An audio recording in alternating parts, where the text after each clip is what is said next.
अस्सलाम वालेकुम, welcome to my YouTube channel. मैं हूं आपका टीचर समील। आज हमारी सेकंड क्लास है एक्सेल की। कल हमने फ़र्स्ट क्लास में एक्सेल के बारे में पढ़ा था कि फ़ॉन्ट क्या होता है और फ़ॉन्ट को कैसे यूज़ किया जाता है और फ़ॉन्ट का साइज़ इंक्रीज़ और डिक्रीज़ कैसे करते हैं और एट्सेट्रा। आज हम पढ़ेंगे अलाइनमेंट बॉक्स पढ़ेंगे। अलाइनमेंट के बारे में कैसे उसको एडजस्ट किया जाता है, लेफ़्ट और राइट और टॉप बॉटम मिडल वगैरह। ठीक है, सो लेट्स स्टार्ट। ये हमारी कंप्यूटर की स्क्रीन।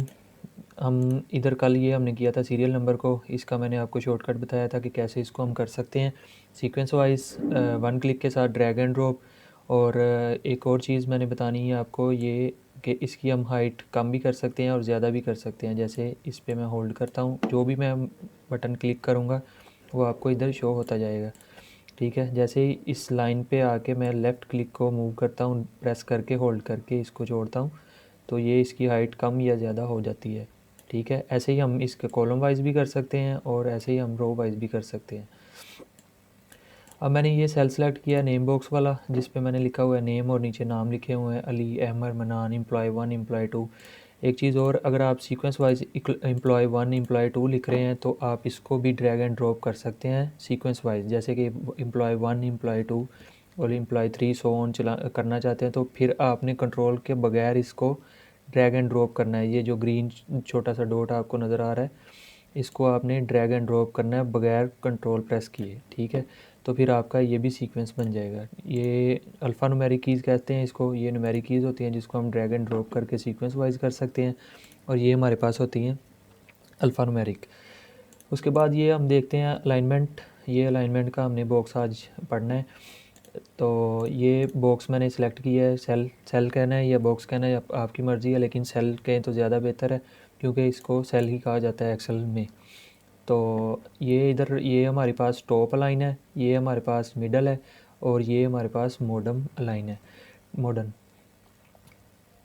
उसके बाद हमारे पास आ जाती है लेफ़्ट अलाइनमेंट और मिडल और राइट। ठीक है, जैसे मैं टॉप पे क्लिक करता हूँ, लेफ़्ट पे क्लिक करता हूँ, लेफ़्ट पे हो जाएगी। मिडल पे क्लिक करता हूँ, मिडल पे हो जाएगी। राइट पे क्लिक करूँगा तो राइट पे हो जाएगी। ऐसे टॉप पे करूँगा तो टॉप पे हो जाएगी, मिड में करूँगा तो मिड में हो जाएगी, राइट पे करूँगा तो राइट पे हो जाएगी। जो भी उसको आप कंडीशन जो भी प्लेस देना चाहते हैं वो आप उसको दे सकते हैं अपने डाटा के लिहाज से या अपनी शीट के लिहाज से। जैसे मैं ये इसको टॉप का करूँगा तो ये टॉप पे हो जाएगी, मिडल का करूँगा तो मिड में और बॉटम में करूँगा। ऐसे ये आप इसके नीचे वाली है अलाइनमेंट लेफ़्ट, अलाइनमेंट राइट और अलाइनमेंट सेंटर।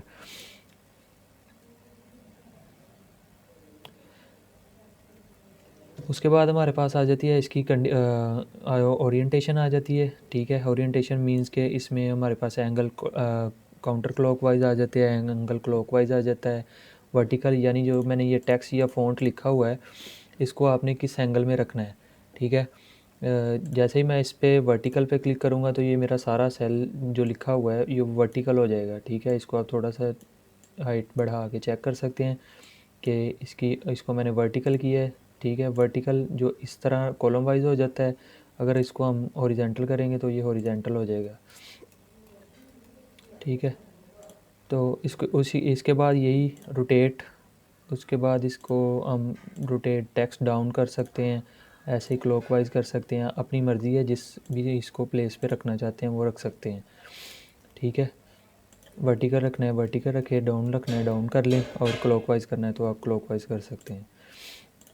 उसके बाद ये तो हमारे पास था लेफ़्ट अलाइनमेंट और राइट अलाइनमेंट और सेंटर अलाइनमेंट। इसके बाद आप इंडिकेशन भी इसको कर सकते हैं इंडेंट के साथ, यानी अपनी मर्ज़ी से स्पेस दे सकते हैं, कम करनी है, इंक्रीज़ करनी है, डिक्रीज़ करनी है। जैसे मैं इसको इंक्रीज़ इंडेंट पे करता हूँ वो एक स्पेसिफ़िक प्लेस से उसको आगे मूव कर देगा। इंक्रीज़ जितना आप जब जब क्लिक करेंगे तो वो उतनी ही आपको स्पेसिफ़िक प्लेस से 1 प्लेस से 2 प्लेस मूव करता जाएगा। ठीक है, जैसे जैसे मैं क्लिक कर रहा हूँ वो नेम बॉक्स जो मैंने नेम का लिखा हुआ है ये सिर्फ इसके लिए नहीं है, जितने आप सेलेक्ट करेंगे उसके साथ वो ऐसे ही करेगा। जैसे मैं शिफ्ट के साथ शिफ्ट के साथ मैं ये सारी वैल्यू सेलेक्ट करता हूँ, इसको इंक्रीज़ इंडेंट करता हूँ तो ये सारी वैल्यू आगे मूव होगी। ठीक है, ऐसे ही डिक्रीज़ इंडेंट करूँगा तो ये डिक्रीज़ हो जाएंगी। इंक्रीज़ और डिक्रीज़ ये दोनों आप यूज़ कर सकते हैं। ये सारे पे भी आप कर सकते हैं, सारा सेलेक्ट करके भी कर सकते हैं और किसी एक स्पेसिफ़िक सेल को भी सिलेक्ट करके कर सकते हैं। ठीक है, उसके बाद हमारे पास आ जाता है रैप टैक्स। रैप टैक्स का बहुत अच्छा यूज़ है, ये बहुत फ़ायदेमंद यूज़ होगा, क्योंकि जब भी हमारा डाटा जो है वास्ट होगा या ज़्यादा होगा या हमारे पेज से बढ़ जाएगा ये जो लाइन है ये हमारे पास शो हो रही है, अगर इसके बाहर वाली साइड पे जाएगा तो हम ज़्यादातर रैप टैक्स से इसको सेल को हम एडजस्ट करते हैं कि हमारा डाटा जो इसके अंदर अंदर एडजस्ट हो जाए। वरना सेकंड ऑप्शन ये आते हैं कि हम उसको पेज का लेआउट कम करें या उसका साइज़ छोटा करें, बड़ा करें, फला फला। ठीक है। उसके बाद अब ये रैप टैक्स को कैसे यूज़ करना है कि मैंने ये इधर नेम लिखा है, नेम ऑफ एम्प्लॉयज़। अब ये नेम ऑफ़ एम्प्लॉय जो मैंने लिखा है ये हमारा सेकंड सेल में भी आगे मूव कर रहा है। इसको मैं एडजस्ट करना चाह रहा हूँ कि एक ही सेल में एडजस्ट हो जाए। ठीक है। पहली बात तो ये कि आपके पास सेल में उतनी स्पेस भी होनी चाहिए कि जितना आपने नाम लिखा हुआ है उसको रैप टैक्स करें तो वो उतनी जगह भी होनी चाहिए। जैसे मैंने नेम ऑफ़ एम्प्लॉय लिखा है, अब मेरे पास सेल में इतनी स्पेस नहीं थी, लेकिन उसने सिर्फ शो किया ऑफ एम्प्लॉय, नेम को शो नहीं किया, इसलिए हम इसको थोड़ा सा बड़ा करेंगे तो ये नेम ऑफ़ एम्प्लॉय भी एक ही सेल में एडजस्ट कर लेगा।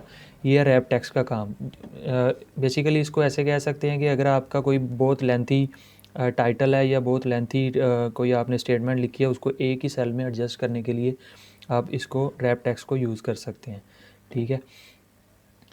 उसके बाद हमारे पास आते हैं मर्ज and centre. Merge and centre कर सकते हैं या मर्ज कर सकते हैं। ये मर्ज करता है दो सेल्स को, 2 या 3 या 4 या 5, मतलब 2 या 2 से ज़्यादा। ठीक है। जैसे मैंने ये एक सेल सेलेक्ट किया है, अब इसके साथ मैं 2 सेल और सेलेक्ट कर लूँ, मतलब कि हमारे अब 3 सेल जो है वो सिलेक्टेड है। मैं चाहता हूँ इनको मर्ज करके एक सेल में कन्वर्ट करना चाहता हूँ, तो इसके लिए हम ये मर्ज सेल यूज़ करेंगे। अब ये जो तीनों सेल हैं इनका एक हमारा सेल बन गया। अब इसमें डबल क्लिक करके हम लिख सकते हैं या सिंपल उस पर जाके जो इसको यूज़ करेंगे F2 को, जो फंक्शन कीज़ हमारी होती हैं उसमें F2 को प्रेस करेंगे तो ये भी हमारा एबल हो जाएगा टाइप करने के लिए। अगर वैसे भी आप सिंपली लेफ़्ट क्लिक को डबल क्लिक करें तो ये हमारा राइटेबल हो जाता है। जब अब इसमें मैं लिखता हूँ नेम ऑफ एम्प्लॉय। ठीक है। अब पहले वाला जो हमारा था कि हमारे पास स्पेस नहीं थी, अब हमारे पास काफ़ी स्पेस है क्योंकि हमने जो 3 सेल हैं उनको मर्ज करके एक में एडजस्ट कर लिया। ठीक है। मर्ज एंड सेंटर करेंगे अगर, तो वो जो भी आपने लिखा होगा, जो भी एक सेल में लिखा है वो सेंटर में कर देगा। ठीक है। अब ये पहले से मर्ज था इसलिए मर्ज एंड सेंटर किया तो दोबारा वो असल उसकी कंडीशन में आ गया। अगर मैं इसको मर्ज एंड सेंटर करूँ, रैप टैक्स करूँ, तो अब ये देखें हमारे पास पूरा एक सेल में कन्वर्ट हो गया है। अब हमें कोई भी जगह कम या ज़्यादा करने की ज़रूरत नहीं पड़ी। उसके बाद हम ये नेम ऑफ़ एम्प्लॉय लिखा है, उसके बाद मर्ज एंड सेंटर को इस्तेमाल कर लिया कि ये इसको कैसे यूज़ करते हैं। यूज़ करने के बाद अब हम ये अलाइनमेंट का हमारा पैनल जो है जिसको हम पढ़ चुके हैं ये हम कवर कर लिया। आज हम एक फार्मूला यूज़ करके देखते हैं, सम का फार्मूला, जो कि बहुत बेसिक है, वो काफ़ी ज़्यादा यूजेबल भी है और बहुत से लोगों को आता भी होगा। बेसिक सा काम है ये सम करना। जैसे कि मैं ये करता हूँ कि ये सैलरी है, मैंने सैलरी कर लिखा है कि ये सैलरी, इसकी सैलरी मैंने ये ऐड की, इसकी सैलरी ये, सो अब ये मैंने सैलरी ऐड की है। अब मैं चाहता हूँ इनका टोटल करना है कि टोटल क्या है, सम क्या है, इसका जमा करके क्या आंसर आता है मैनुअली फार्मूले के साथ। जब भी कोई आपने फार्मूला यूज़ करना है उसके लिए आपने हर जहाँ पे भी यूज़ करना है वो सेल पहले एक्टिव करना है। यानी जहाँ पे भी आपने फार्मूला लगाना है, यानी मैं इस सेल पे लगाना चाहता हूँ या इस सेल पे या इस सेल पे या लास्ट वाले पे, जहाँ पे भी लगाना चाहते हैं वो आप पहले उसको सेल को सिलेक्ट करेंगे। उसके बाद आप इक्वल लगाएंगे। सबसे पहली कंडीशन जो है फार्मूले की वो इक्वल है कि इक्वल लाजमी लगाना है आपने। और उसके बाद जो भी आप फार्मूला यूज़ करना चाहते हैं वो आप लिखेंगे कि अगर आप सम करना चाहते हैं प्रोडक्ट या इफ़ वाला फार्मूला या जो भी फार्मूला यूज़ करना चाहते हैं वो कर सकते हैं। अब जैसे कि मैं ये सम लिखूँगा, उसके बाद ब्रैकेट शुरू करनी है, छोटी ब्रैकेट जिसको हम कहते हैं। ठीक है। उसके बाद हम इधर वैल्यू बताएंगे कि कौन कौन सी वैल्यू आपने जमा करनी है। इवन कि आप सेल को भी सिलेक्ट करके बता सकते हैं और आप बाय डिफ़ॉल्ट इसको टाइप भी कर सकते हैं कि ये वाला सेल C2 से लेके C7 तक मैंने जमा करनी है या सम करना है। अगर आप ऐसा नहीं कर सकते तो आप सिंपली इस पे सेल पे जाएं और शिफ्ट को होल्ड करके रखें और इसको एरो बटन जो है उसको नीचे करते आएँ, तो ये आपको सेलेक्ट करके बता देगा कि C2 रेशो साइन है ये, C2 से लेके C7 तक आपने सेलेक्ट करने, सम करने हैं। उसके बाद आपने ब्रैकेट जो है वो बंद कर देनी है और इसके बाद इंटर कर देना है। ये आपको टोटल करके सम करके बता देगा कि ये जो अमाउंट है इसका ये टोटल है जो हमने किया है।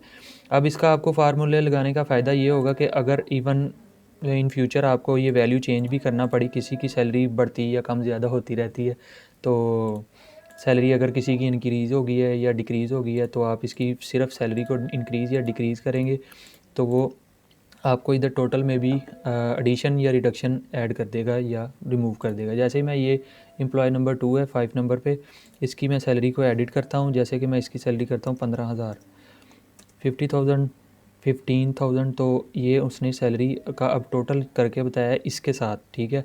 जैसे जैसे मैं ये इसमें चेंज करता जाऊँगा तो वो खुद ही कम करता जाएगा। अगर मैं इसकी सैलरी रिमूव करता हूँ, ज़ीरो करता हूँ, तो वो इधर से खुद ही डिडक्शन कर देगा, ठीक है। ये सम का फार्मूला यूज़ करने का बेहतर।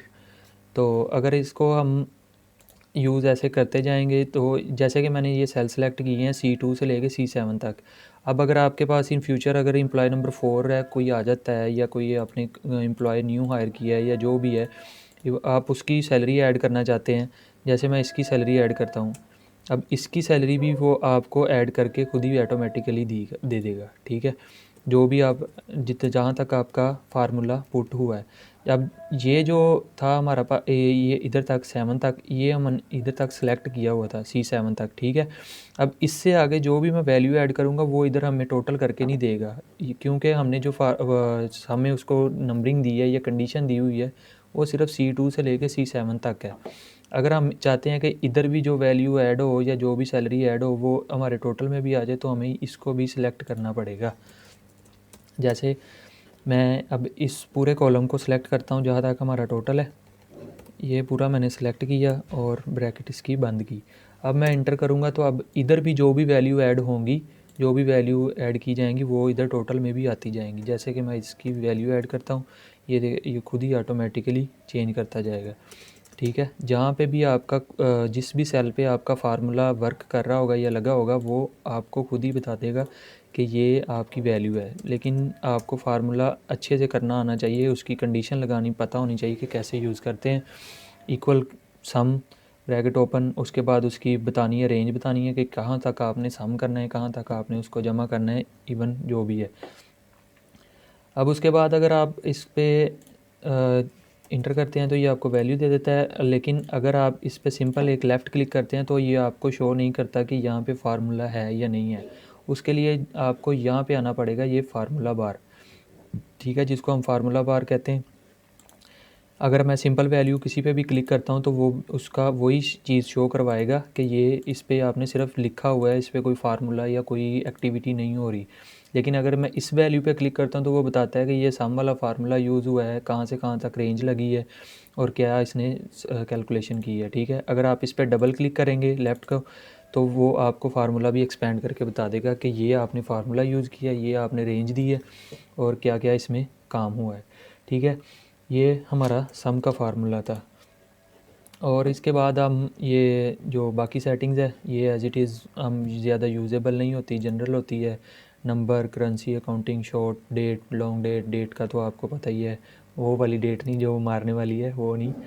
तो ये जो डेट टाइम वाली डे हमारी डेली बेस पे डेट होती है, आज जैसा कि आज 9 तारीख है, तो ठीक है, बी पॉजिटिव।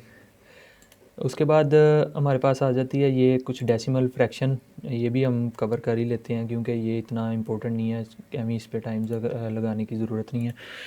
ये हमारा इंक्रीज़ डेसिमल है और ये हमारा डिक्रीज़ डेसिमल है। इंक्रीज़ डेसिमल और डिक्रीज़ डेसिमल क्या होता है कि जैसे मैं वो वैल्यू लिखता हूँ, पॉइंट्स में कोई वैल्यू आ जाती हैं, जैसे 46, 56.77 सो ऑन, ऐसी वैल्यू सम टाइम आपने देखी होगी कि अक्सर पॉइंट्स के बाद काफ़ी वैल्यूज़ आ जाती हैं। उसके लिए हम ये इसको रिमूव करने के लिए, पॉइंट्स की वैल्यू को राउंड ऑफ करने के लिए मैथमेटिक्स का जो है रूल, उसको हम राउंड ऑफ करने के लिए इंक्रीज़ इंटेंड करेंगे तो ये वैल्यू बढ़ाता जाएगा, ठीक है, पॉइंट्स के बाद। अगर हम इसको डिक्रीज़ डेसिमल करेंगे, सॉरी, इंक्रीज़ डेसिमल और डिक्रीज़ डेसिमल, अगर डिक्रीज़ डेसिमल करेंगे तो वो पॉइंट्स के बाद वैल्यू कम करता जाएगा, राउंड ऑफ करके दे देगा। 7 आ रहा था, उसने एक स्टेप आगे मूव करके उसको बता दिए। ये सिर्फ इसका बेसिक सा ये काम है।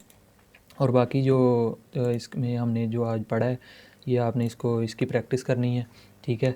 इंशाल्लाह हम कल जो 3rd क्लास है उसमें हम कंडीशन के बारे में पढ़ेंगे। कंडीशन भी बहुत यूज़फुल चीज़ है, ठीक है। और साथ फार्मूला भी देखेंगे जो हम इसमें इस्तेमाल कर सकते हैं, ठीक है। इफ़ का फार्मूला आएगा, अकाउंट इफ़ का फार्मूला आएगा, और भी 2-3 फार्मूला आएंगे जो हमारे एक्सेल शीट को यानी हम मूवेबल करने में आसानी देता है या फास्ट वर्किंग करने में आसानी देता है। क्योंकि डाटा एंट्री का जो काम होता है वो आपका क्विक वर्क होता है। ये नहीं होता कि आपको एक डाटा दे दिया गया आप उस पर आधा घंटा 1 घंटा उस पर ही लगा दें। एक्सेल के पे डाटा एंट्री वर्क करने वाले का बंदे का जो होता है कंप्यूटर ऑपरेटर, जो उसका काम यही होता है कि जो रॉ डाटा है उसको मिनटों में ऐड करना और करना काम आगे। और ऑनलाइन काम का तो वैसे ही वो डेली बेस पे आपसे काम मांगते हैं कि जल्दी जल्दी हमें काम करके दो, ठीक है। जो भी ऑनलाइन काम है उसका तो डाटा रॉ डाटा होता है, वो आपको काफ़ी 100 की तादाद में या 200 की तादाद में देते हैं, या इससे ज़्यादा, मतलब इससे ज़्यादा भी हो सकता है, होता है, बल्कि ज़्यादा हो नहीं सकता, होता है। तो वो आपके डिमांड करते हैं कि हमें 1 दिन में चाहिए, बल्कि 2 घंटे में चाहिए, हम आपको एक्स्ट्रा चार्ज देंगे या एक्स्ट्रा डॉलर देंगे, बल्कि चार्ज नहीं डॉलर का कहते हैं, डॉलर की ज़्यादा समझ आती है आजकल सबको।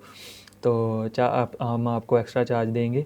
तो वो फिर आपके लिए ये जो फार्मूला या शॉर्टकट कीज़ जो हैं वो आपके लिए यूज़फुल हैं, आप इसको यूज़ करें ताकि आपका जो डाटा है वो जल्दी से एंटर हो और आपको अच्छे अच्छे डॉलर मिले और आप ज़्यादा इनकम जनरेट कर सकें। तो ये थी हमारी आज की क्लास। इंशाल्लाह आपसे मुलाकात होगी कल। अपना ख्याल रखिएगा। अल्लाह हाफ़िज़।